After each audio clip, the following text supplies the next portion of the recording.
Kami dari kelompok 3 akan memaparkan materi dengan judul Pembelajaran Membaca Anak Usia 5-6 tahun. Sebelum memulai, alangkah baiknya kami memperkenalkan anggota kelompok kami terlebih dahulu. Saya Dita Masdalena sebagai moderator, dan adapun anggota kelompok saya Cut Farah Nafisah dan Flora Herlisyah.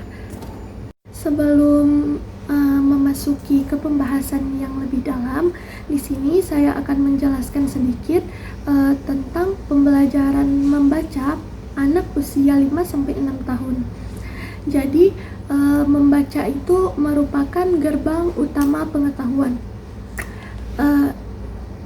Pada usia 5-6 tahun, anak dianggap masa perkembangan bahasa. Karena itu,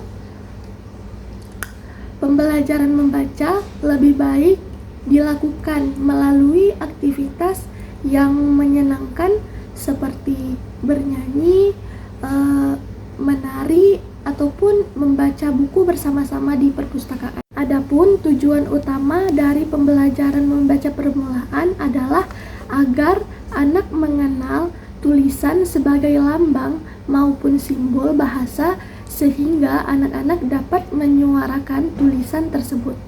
Baik, selanjutnya akan dijelaskan oleh anggota kelompok saya. Sekarang kita akan memasuki ke bagian metode pengembangan belajar membaca pada anak usia 5 hingga 6 tahun. Nah, ada beberapa cara yang bisa digunakan guru agar proses belajar membaca lebih mudah dan menyenangkan bagi anak. Nah, yang pertama itu ada belajar lewat kosakata. Nah, di sini anak diajak untuk mengenal kata secara langsung, misalnya lewat kartu kata bergambar atau poster huruf yang ada di dinding. Nah, metode ini dapat membantu anak mengenali bentuk huruf dan mengingat kata melalui gambar.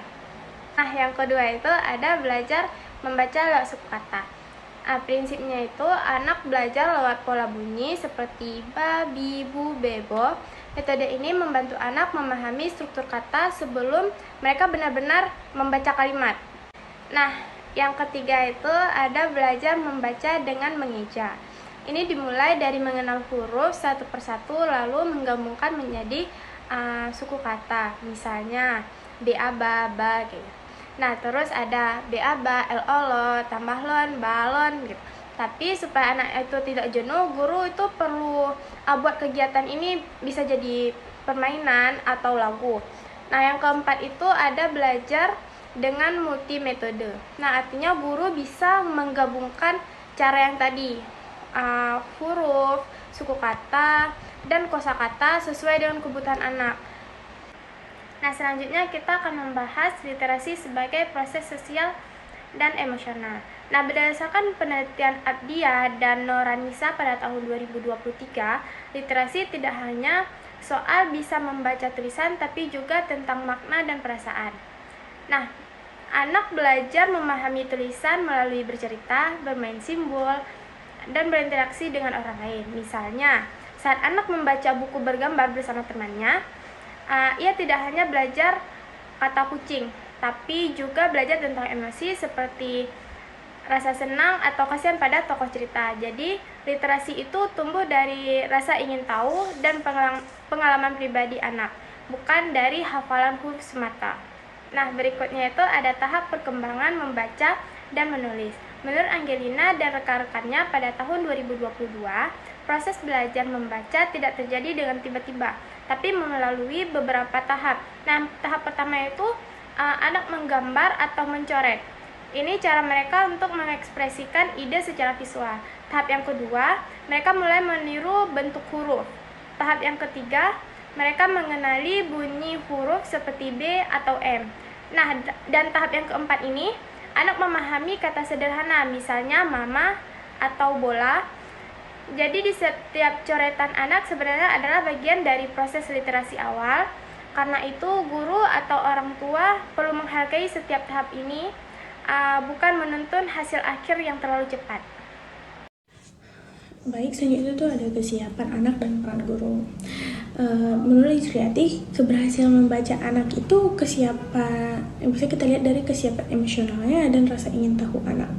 Dan guru itu berhasil bila anak nyaman dan siap belajar. Peran guru di sini untuk pemandu rasa ingin tahu, bukan memberi tekanan untuk si anak. Lalu ada 3 strategi aktif. Satu strategi langsung, 2 belajar individual, 3 itu belajar kelompok. Lalu guru perlu peka terhadap karakter dan minat anak. Lalu ada aktivitas menyenangkan untuk stimulasi membaca.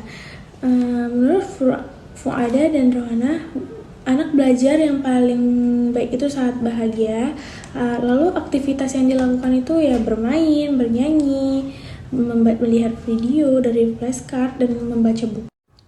Terakhir itu kesimpulannya itu kita membaca bukan lomba untuk si anak, tapi proses mencintai bahasa. Kunci keberhasilan dari itu kita terapkan adalah dengan belajar menyenangkan dengan guru dan keluarga. Tahapan anak dihargai, anak belajar paling baik saat bahagia. Sekian, terima kasih.